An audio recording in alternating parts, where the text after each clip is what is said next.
Caption hard. Moment of your time.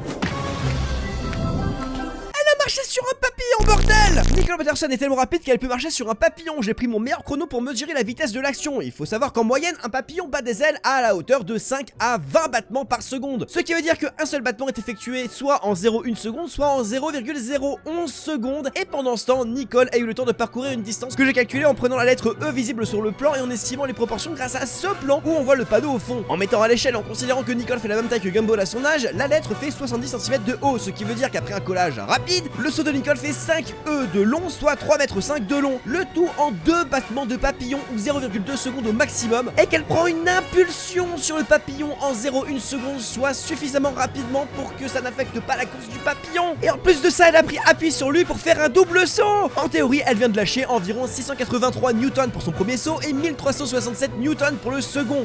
Du coup, ça veut dire que soit Nicole a pas vraiment touché le papillon, soit que c'est le papillon le plus fort du monde, parce que à cette force, le bouc serait réduit en poussière si c'était un papillon normal. En ça, le pied de Nicole aurait dû traverser le papillon comme si c'était un peintre autrichien qui traversait la Pologne, c'est-à-dire sans aucune résistance.